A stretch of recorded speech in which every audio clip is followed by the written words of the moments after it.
Gracias por acompañarnos en otra entrega de Mendoza Tierra de Letras, y esta tarde con mucha presentación no necesita, cuando digamos el nombre ya muchos lo van a reconocer, Fernando Toledo. Buenas tardes, ¿cómo estás? ¿Cómo estás, Canito? Un gusto y un agradecido yo por estar aquí en este ámbito y charlando con vos. Acá en esta librería que va a tener su historia y el nombre tiene su historia. El nombre tiene su historia y ya lo pone a uno en acto también. Se siente uno cobijado con Gildo da Curcio ahí sonando entre las paredes. Bueno, en tu producción, en todos estos años de laburo, has pasado desde la poesía hasta la narrativa, hasta incluso el premio Vendimia del 2016 de literatura infanto-juvenil. Y además coordinás un blog también como periodista de poesía, ¿no? Desde tu mirada casi integral de todo lo que va sucediendo, ¿cuál es el estado de la poesía en Mendoza en este momento? Bueno, yo creo que está en un momento de refundación de sus líneas estéticas. En un momento a lo mejor podíamos identificar a grupos, a grupúsculos al menos, algunos poetas que uno podía, mentalmente aunque sea, reunir en ciertas estéticas similares. Ahora creo que hay una dispersión, una atomización de esas estéticas.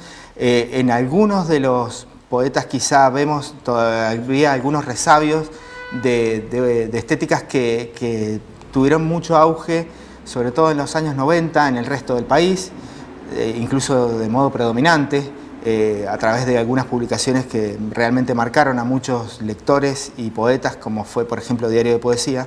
Decía que en muchos de ellos hay como un descubrimiento un poco tardío de esas estéticas.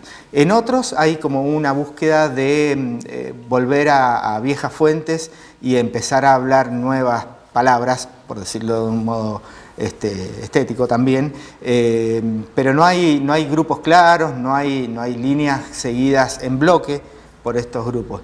Lo que sí hay, me parece, a diferencia de lo que fue, por ejemplo, la poesía de los 90 acá en Mendoza, una mayor irregularidad en las publicaciones. A pesar de que el premio Vendimia está bien instalado y eso permite ver una parte de toda la historia, y de que hay arrestos individuales de otros grupos que publican con sus editoriales independientes, o publicaciones salteadas en editoriales de fuera de las fronteras de la provincia, creo que hay menos, pareciera que hay menos cantidad. No me he puesto a puntuar el número de publicaciones como para decirlo con rigor casi científico, pero pareciera que hay esa dispersión estética también se aprecia en la dispersión de la edición de poesía. Con lo cual, para los lectores creo que sigue siendo un desafío seguirle el paso a la poesía mendocina. Bueno, esto que decís del desafío también es un desafío para entender la poesía mendocina, pensando en Haz de Bastos allá por los 80, el libro Poemas de Juan López en el 99, que dio origen a toda una movida más relacionada con el realismo, y en este momento formas alternativas que yo creo que también no se están dando en otro lugar del país más que en Mendoza, y que bueno, que empiezan a tener sus réplicas. No sé si réplicas, porque se entiende que también la poesía es consecuencia de la época. ¿Hacia dónde crees que se dirige en esta variedad, en este momento, en la segunda década del siglo, la poesía mendocina? Bueno, a lo mejor la mirada que puedo darte en ese sentido puede ser más teñida de lo que son mis propias búsquedas o las búsquedas de gente que me rodea de alguna manera o a la que estoy cercano. Me parece que una búsqueda clara es hacia lo que alguno por ahí ha dado en llamar lirismo crítico. Me parece que antes era casi un tabú permitirse en la poesía dosis de lirismo, es decir, permitir que la cuestión musical, que la cuestión temática relacionada con la tradición lírica apareciera en esta poesía, casi que era mala palabra. En la actualidad no, en la actualidad vemos que eso aparece, pero la parte crítica de ese concepto doble está en que los temas aparecen muy racionalizados, ya pasados por el tamiz del edulcoramiento barato, y entonces vemos un nuevo cariz en esa poesía. Yo creo que hoy por hoy buena parte de la poesía que me interesa va por ese lado. Si vos te pones a pensar, es un poco como una condensación de esas estéticas que que fueron apareciendo. Las cosas no aparecen de la nada, sino que hay una dialéctica también en todo esto que va conformando las nuevas escrituras. Vos mencionaste ahí el caso del año 99 de Juan López. Yo creo que claramente hay un antecedente muy presente en Jorge Reynal, que editó un libro en Ediciones Culturales, que tuvo muy buena difusión, que se llamaba La hija del jarillero. Ahí vemos claramente el objetivismo, mucho antes, creo que es año 94, mucho antes de que aparecieran estos poemas, y es en ese momento en esos 90, en que la poesía en otros lugares estaba apostando claramente en un objetivismo que creo en ese momento tuvo mucho impacto, pero cuando ha decantado un poco con el paso de los años se ha visto que necesitaba un aporte más, un peso mayor, porque terminaba en cierta liviandad. No hablo de los casos puntuales que mencionamos recién, sino de una generalidad. Por eso creo que, en ese sentido, pasados los años, ese lirismo crítico me parece que resalta en algunos poetas claramente. ¿Qué cambió de aquel Fernando Toledo en su poesía, en su estética, de aquel Fernando Toledo del Hotel Alejamiento de Diógenes en los 90 al Fernando Toledo del próximo libro, que es una antología? Bueno, uno va aprendiendo, creo yo, para bien y para mal, digamos, en los aciertos y en los errores que se van cometiendo con las sucesivas publicaciones. Pero puntualmente el autor que se ve en un primer libro es el que conforma un libro con lo que tiene a mano, a veces sin un plan claro. Y Hotel Alejamiento creo que el que lo ha leído lo puede notar fácilmente. Tenía dos partes, dos capítulos prácticamente.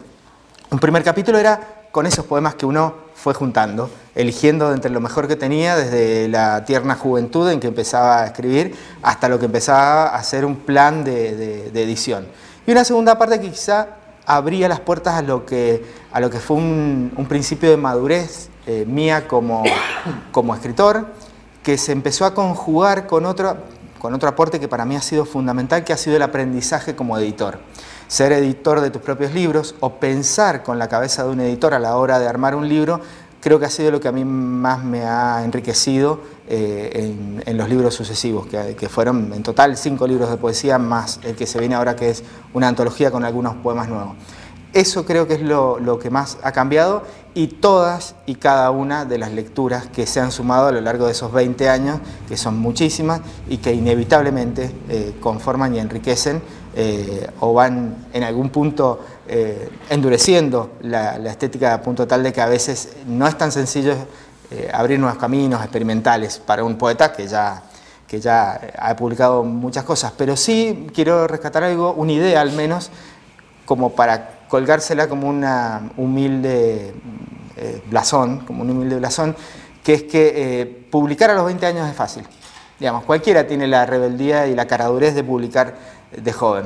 Sostener las publicaciones, la poesía y seguir indagando en un camino poético o literario en general, creo que es el verdadero desafío. Fernando, ¿qué nos vas a leer de toda tu producción? Bueno, voy a leer un poema del libro Mortal en la noche, que tiene una particularidad, y es que creo condensa en buena medida lo que es la línea estética del libro. Así es que les leo Codo a Codo. Una pequeña aclaración: está inspirada en la lectura de una noticia. El hecho de ser periodista también a veces me permite alimentarme directamente de las noticias, y esto creo que vas a entenderlo vos. Tiene que ver con el Negro Cáceres. ¿Te acuerdas de ese defensor? Sí. Independiente, Boca, River. ¿Cómo que no? Y la selección. Independiente, fundamentalmente. Yo creo que Boca, pero bueno, eso lo dejamos para otro momento. El poema se llama Codo a Codo. El médico es ecuánime, concede la heroica salvación de su paciente a la pericia de los cirujanos y a que la bala, solo por milagro, ya que no de otro modo ha de llamarse, arrancó apenas parte del cerebro, dejando en manos de la medicina el tramo sangriento del salvataje. Digamos que fue un trabajo en equipo. Los doctores removieron pedazos, soldaron el cráneo, hicieron suturas, y Dios consintió un disparo preciso, suficiente para una hemiplegia, pero no para matar, por ahora, al hombre del que va a encargarse luego. Muchísimas gracias por este final copero. Muy bien, gracias a vos.